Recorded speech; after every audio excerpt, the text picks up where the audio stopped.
ఇట్లా అనుకుంటున్నారు కానీ కేసీఆర్ క్లియర్గా చెప్తున్నారు ప్రజల గుండె చీల్స్తే నేను కనపడతానని. మీరు ఏమో డిఫరెంట్గా మాట్లాడుతున్నారు. 8,000 మంది రైతుల గుండెలు చీల్చారు, వాళ్ళు ఆత్మహత్యలు చేసుకున్నారు. మన డబుల్ బెడ్రూమ్ ఆశ పడిన వాళ్ళందరి గుండెలు చీల్చారు. వాళ్ళని పోయి అడగచ్చు కదా. ఇప్పుడు డబుల్ బెడ్రూమ్ అప్లికేషన్ పెట్టుకో, లాస్ట్ మినిట్లో బీసీ లోన్లు, డబుల్ బెడ్రూమ్ అప్లికేషన్లు, దళిత బంధు అప్లికేషన్లు ఎస్పెషలీ వాళ్ళని పోయి అడగాలి. వాళ్ళ గుండెలు ఎవరున్నారో చెప్తారు వాళ్ళు. అప్పుడు దేంతో సమాధానం చెప్తారు కదా, ఆయనకు బాగా తెలుసు. నోటి మాటలు. నేను అదే అంటున్నా శర్మ గారు, ఈ కేసీఆర్ గారి ఆయన అట్లనే ఉన్నాడు. ఆ పార్టీ సిస్టమ్ కూడా ఈ డ్రామాల మీదనే ప్రజల్ని ఇంకా మభ్య పెడదాం, ఇంకా మోసం చేద్దాం, ఇంకా మా పబ్బం గడుస్తుంది, మా మాయ మాటలు ఇంకా ప్రజలు నమ్ముతారు అనే భ్రమల్లో బతుకుతున్నారు. అవన్నీ పగటి కళలు అవుతాయి, day dream. Telangana political picture, ఒక్క సీట్ గెలిచే పరిస్థితి లేదు. తెలంగాణ పొలిటికల్ పిక్చర్ చూస్తుంటే ఇప్పుడు ఎట్లా అనిపిస్తుంది? ఫలితాలు ఎట్లా వచ్చే అవకాశం అనిపిస్తుంది? 100% మా కాంగ్రెస్ ప్రజాపాలన ఎట్లా ఉంటుంది, గత నిరంకుశ పాలన ఎట్లా ఉంటుంది, ఈరోజు ప్రజాపాలన ఎట్లా ఉంది.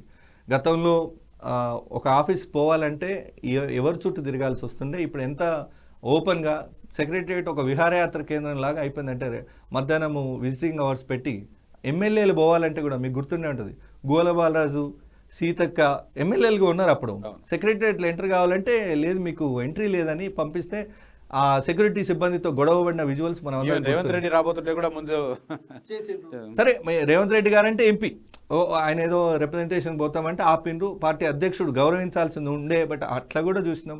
ఇవి రెండు కూడా చూసినాం. ఎమ్మెల్యేలకు, ఎంపీకి, ఒక ప్రతిపక్ష పార్టీ అధ్యక్షులకు సెక్రటరీలో అడుగు పెట్టినంత సెక్యూరిటీ పెట్టుకొని ఒక రాజు పరిపాలించినట్టు నిరంకుశంగా పరిపాలించిన పరిపాలన ఎక్కడ? ఈరోజు ప్రజాభవన్లకు ఎవరైనా కామన్ మ్యాన్ ఆటో తీసుకొని పోయి ఆడ దిగి ప్రజాభవన్లో పోవచ్చు. సెక్రటరియట్ విజిటింగ్ అవర్స్లో ఎవడు ఆపేటోళ్ళు స్లిప్ తీసుకొని లోపలికి పోవచ్చు. ఎక్కడ ఏ అవసరం ఉన్నా, ఏ డిపార్ట్మెంట్లో ఏ పని ఉన్నా, వాళ్ళకి ఏ సమస్య ఉన్నా, మంత్రులు ఎప్పుడన్నా సెక్రటరియట్లో మంత్రులు పనిచేసిన సందర్భం 10 ఏళ్లలో ప్రజలు చూసుంటారా?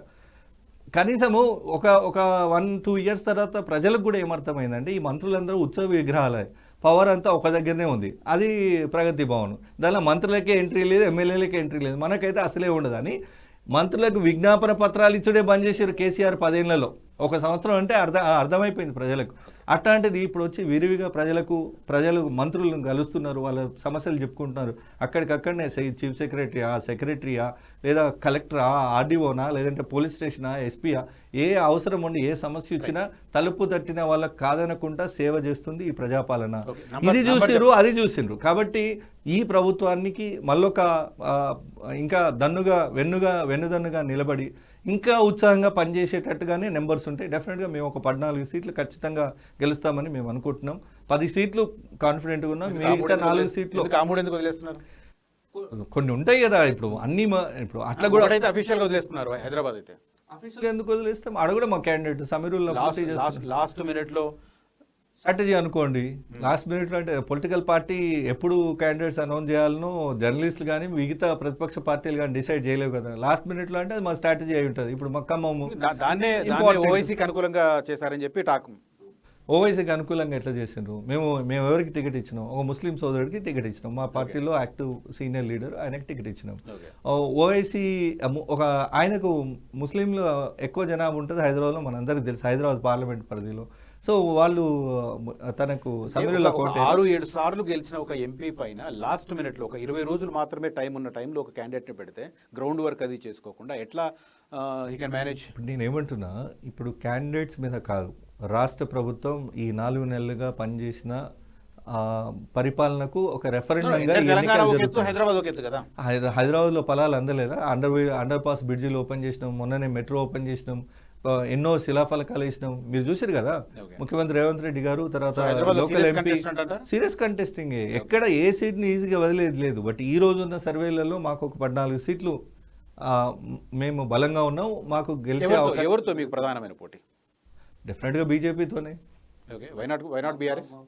బీఆర్ఎస్ ఇక్కడ చర్చను లేదు, అది లేదు కాబట్టే కదా ఈయన బస్సు చేసుకుని బయలుదేరిండు. ప్రజలు ఈత మర్చిపోతే పార్టీ కూడా ఇదైపోతుంది కదా అనే దాంట్లో ఆయన బయటికి బస్సు వేసుకొని వచ్చిండు, బయలుదేరిండు తప్ప నిజంగా బీఆర్ఎస్ ఎక్కడ గ్రౌండ్లో ఉన్నట్టుగా నేనేమో అనుకోవట్లేదు. మాకు ప్రధాన పోటీ మోడీతోనే. మోడీ పరిపాలన కూడా మీకు తెలుసు.